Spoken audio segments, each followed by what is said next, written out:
Hello students, कैसे हैं आप सब लोग। Welcome you all to my channel. जैसा कि आप जानते हैं, मेरे चैनल में you get all the interesting and important explanation from the NCERT bio book. तो आइए आज का क्लास हम शुरू करते हैं। आज हम जा रहे हैं डिस्कस करने what is light reaction.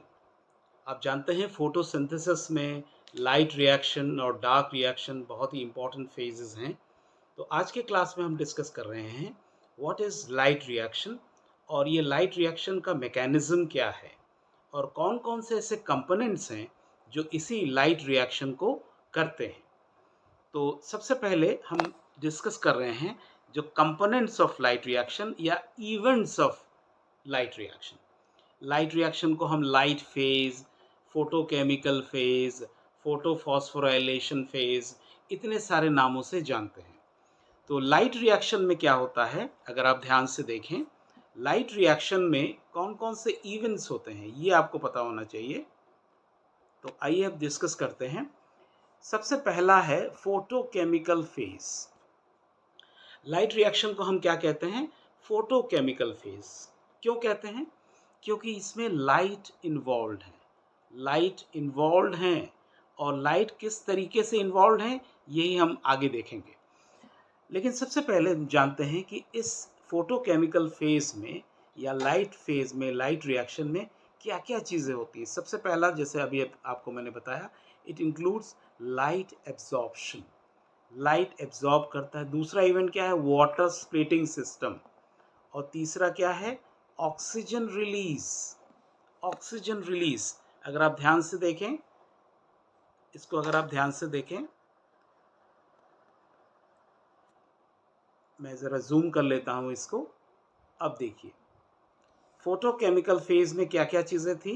Photochemical phase में थी सबसे पहले लाइट रिएक्शन में इट इंक्लूड लाइट एब्जॉर्प्शन। तो पहला चीज़ तो ये हो गया फोटोकेमिकल फेज में। दूसरा क्या है? वाटर स्प्लिटिंग, यानी वाटर मॉलिक्यूल जो है वो टूटता है, ब्रेक करता है, स्प्लिट करता है। और तीसरा क्या है? Oxygen release. तो तीन चीज़ें अभी आपने देखी। एक तो लाइट एब्जॉर्प्शन, लाइट फेज में, फोटोकेमिकल फेज में। दूसरा है वाटर स्प्लिटिंग, वाटर मॉलिक्यूल टूटता है, ऑक्सीजन और हाइड्रोजन में टूटता है, ये हम लोग आगे के वीडियोस में देखेंगे। दूसरा है oxygen release, third point oxygen release. और चौथा जो सबसे इंपॉर्टेंट पार्ट है वो है formation of high energy chemical intermediates called ATP and NADPH. बहुत बहुत इंपॉर्टेंट है ये कि इस लाइट फेज में, लाइट रिएक्शन में क्या क्या चीज़ें होती हैं। सो पहला है it includes the light absorption, दूसरा है वाटर स्प्लिटिंग, तीसरा है oxygen release, and fourth one is formation of high energy chemical intermediates called ATP and NADPH, adenosine triphosphate and nicotinamide adenine dinucleotide hydrogen phosphate। ये सारे high energy yielding compounds हैं, इनका भी synthesis light phase में होता है। ठीक है, अब हम देखते हैं ये जो लाइट फेज या लाइट रिएक्शन है, इस पर्टिकुलर लाइट रिएक्शन को करने में कौन कौन से कंपोनेंट्स हेल्प करते हैं। सबसे पहला जो है, several protein complexes are involved. Protein complexes का इसमें इन्वॉल्वमेंट होता है।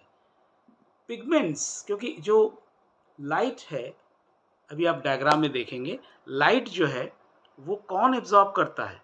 ये पिगमेंट्स ही एब्जॉर्ब करते हैं, है ना। क्लोरोफिल के डिफरेंट पिगमेंट्स एब्जॉर्ब करते हैं। ये पूरा स्ट्रक्चर जो आप देख रहे हैं, ये पूरा का पूरा लाइट हार्वेस्टिंग कॉम्प्लेक्स का बना हुआ है। यहाँ पर अगर आप ध्यान से देखें, देखिए ये जो है, ये हिस्सा पूरा लाइट हार्वेस्टिंग कॉम्प्लेक्स है जो कि पिगमेंट्स हैं, पिगमेंट मॉलिक्यूल्स हैं।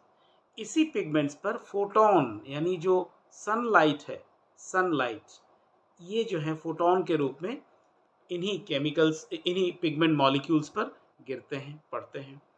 और फिर ये जो पिगमेंट मॉलिक्यूल्स हैं, डिफरेंट फॉर्म्स ऑफ क्लोरोफिल, ये सारे इन्हीं फोटोन को, सनलाइट को ये एब्जॉर्ब करते हैं, सनलाइट इनको ये एब्जॉर्ब करते हैं और ये एनर्जी को ट्रैप करने का काम करते हैं। उसके बाद क्या होता है, उसके बाद ये जो इलेक्ट्रॉन इजेक्ट होता है, इलेक्ट्रॉन इजेक्ट होता है, कहाँ से इजेक्ट होता है, रिएक्शन सेंटर से इजेक्ट होता है, जैसे कि आप यहाँ पर देख रहे हैं। और इसको ये जो इजेक्ट हुआ है, इजेक्टेड इलेक्ट्रॉन को कौन एक्सेप्ट करता है, प्राइमरी एक्सेप्टर इसको एक्सेप्ट करता है। तो यहाँ पर जहाँ से जो है इलेक्ट्रॉन इजेक्ट होना, ये दर्शाता है कि एब्जॉर्प्शन के बाद, सनलाइट की एब्जॉर्प्शन के बाद ये जो पिगमेंट मॉलिक्यूल्स हैं ये इलेक्ट्रॉन को ऊपर की तरफ भेजते हैं। ऊपर की तरफ का मतलब हाई एनर्जी लेवल, ध्यान रखिएगा, हाई एनर्जी लेवल की तरफ ये भेजते हैं। इलेक्ट्रॉन इजेक्टेड होता है और इसको कौन एक्सेप्ट करता है, प्राइमरी इलेक्ट्रॉन एक्सेप्टर एक्सेप्ट करता है। अब यहाँ पर एक ध्यान देने वाली बात है, रिएक्शन सेंटर, बहुत ही इंपॉर्टेंट टर्म है ये। रिएक्शन सेंटर क्या है, देखिए रिएक्शन सेंटर जो है ये वाला एरिया है, बिल्कुल सेंटर वाला एरिया है। किसके सेंटर में, ये जो पिगमेंट्स नज़र आ रहे हैं आपको, पिगमेंट मॉलिक्यूल जो नज़र आ रहे हैं उसके सेंटर में, वहाँ जो है एक क्लोरोफिल का जो एक टाइप है, क्लोरोफिल ए। क्लोरोफिल ए जो है, this is the main reaction centre, main reaction centre. यही क्लोरोफिल ए से ही इलेक्ट्रॉन जो है वो इजेक्ट होकर के कहाँ जाता है, हायर एनर्जी लेवल पे जाता है, जिसको कि प्राइमरी एक्सेप्टर एक्सेप्ट करता है।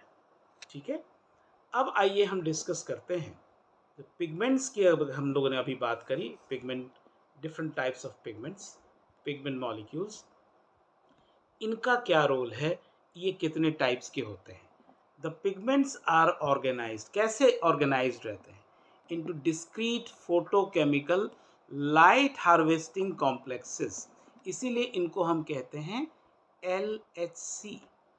LHC stands for light harvesting complexes, और यही ये पिगमेंट मॉलिक्यूल्स की ही कॉम्बिनेशन से बनते हैं, इन्हीं से ही ये इनका कॉम्पोजिशन होता है, लाइट हार्वेस्टिंग कॉम्प्लेक्स।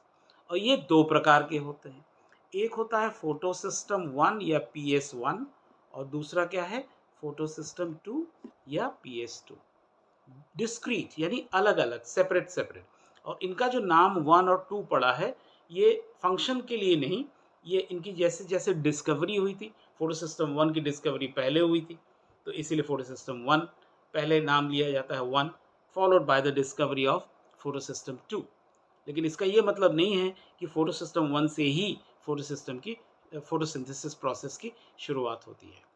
नाउ ये जो LHC है, they are made up of, LHCs की अगर हम बात करें, they are made up of hundreds of pigment molecules, जैसे मैंने अभी आपको बताया, हंड्रेड्स ऑफ पिगमेंट मॉलिक्यूल्स, किसके साथ, बाउंड टू प्रोटीन्स, प्रोटीन के साथ ये बधे रहते हैं और ये एक एक फोटो सिस्टम बनाते हैं। एक बहुत ही इम्पॉर्टेंट बात है जिसको आपको समझना है कि ये जो फोटो सिस्टम्स हैं, अगर हम इन फोटो सिस्टम्स की बात करें तो each photo system has all the pigments, इन्हीं फोटो सिस्टम में सारे पिगमेंट्स पाए जाते हैं except one pigment, one molecule, and that is chlorophyll A, forming a light harvesting system also called antennae. इनको हम एंटीनी भी कहते हैं। और ये क्यों होता है अभी आपको हम बताएंगे कि एक्सेप्ट दिस क्लोरोफिल ए ही क्यों इनमें नहीं पाया जाता है। दीज पिगमेंट्स क्या करते हैं, ये पिगमेंट्स क्या करते हैं, these pigments help to make the photosynthesis का जो प्रोसेस है, और specially absorption of lights, absorption of lights, अगर हम इनकी बात करें, क्या काम करते हैं ये एब्जॉर्ब करते हैं, absorb different wavelengths of light, different wavelengths of light, इसीलिए इसको हम लाइट हार्वेस्टिंग, हार्वेस्ट का मतलब पूरा एब्जॉर्ब करना, उसका यूटिलाइज करना, और फिर complexes, because it is made up of many pigment molecules except chlorophyll a. अब आइए, जो हम मेन पॉइंट की हम जो बात कर रहे थे, ये जो chlorophyll A in light harvesting complex में क्यों नहीं पाया जाता है, इस चीज़ का आप ध्यान रखिएगा। वो इसलिए क्योंकि ये जो लाइट हार्वेस्टिंग कॉम्प्लेक्सेस हैं, इसमें जो सिंगल क्लोरोफिल ए मॉलिक्यूल है, it forms the reaction centre. इसीलिए लाइट हार्वेस्टिंग कॉम्प्लेक्सेस में सारे पिगमेंट्स पाए जाते हैं एक्सेप्ट द क्लोरोफिल ए, क्योंकि क्लोरोफिल ए को क्या बनाना है, रिएक्शन सेंटर। और रिएक्शन सेंटर आपने अभी अभी देखा, the reaction centre is different in both the photosystems. PS1 the reaction centre, the chlorophyll a has the absorption peak of 700, इसीलिए फोटोसिस्टम 1 को हम P700 कहते हैं, और photosystem 2 has the absorption maxima of 680, और इसीलिए इसको हम P680 कहते हैं। इसका मीनिंग आपको समझ में आया? देखिए, फोटोसिस्टम 1 और फोटोसिस्टम 2 दोनों में ही रिएक्शन सेंटर जो है वो क्लोरोफिल ए है, लेकिन फोटोसिस्टम 1 का जो क्लोरोफिल ए है, वो एब्जॉर्प्शन पीक जो है उसका, लाइट का जो वेवलेंथ है, वो 700 नैनोमीटर एनएम में वो एब्जॉर्ब करता है लाइट को, जबकि फोटोसिस्टम 2 में वही क्लोरोफिल ए P680 के नाम से जाना जाता है, क्योंकि वो एब्जॉर्प्शन मैक्सिमा क्या है, 680 nm, 680 नैनोमीटर का ही वो वेवलेंथ जो है वो एब्जॉर्ब करता है। और इस डायग्राम को अगर हम दोबारा देखें, देखिए ये लाइट हार्वेस्टिंग कॉम्प्लेक्स का डायग्राम है, और इसमें आप देख सकते हैं कि किस प्रकार से ये जो लाइट है वो गिर के आता है। अगर हम इस डायग्राम को दोबारा एक बार देखें, ये लाइट जो है फोटॉन्स के रूप में आ रहा है। ये हमारा पूरा ये लाइट हार्वेस्टिंग कॉम्प्लेक्स है, इसको एंटीना भी कहते हैं। ये डिफरेंट पिगमेंट मॉलिक्यूल्स का बना होता है, और ये एरिया जो है यही है रिएक्शन सेंटर, क्योंकि यहाँ पर क्लोरोफिल ए पाया जाता है, और ये इजेक्ट करता है इलेक्ट्रॉन को हायर एनर्जी लेवल में, और जहाँ पर कि इस इलेक्ट्रॉन को एब्जॉर्ब करता है कौन, प्राइमरी एक्सेप्टर। सो ये बहुत ही इंटरेस्टिंग मैकेनिज्म है लाइट रिएक्शन का।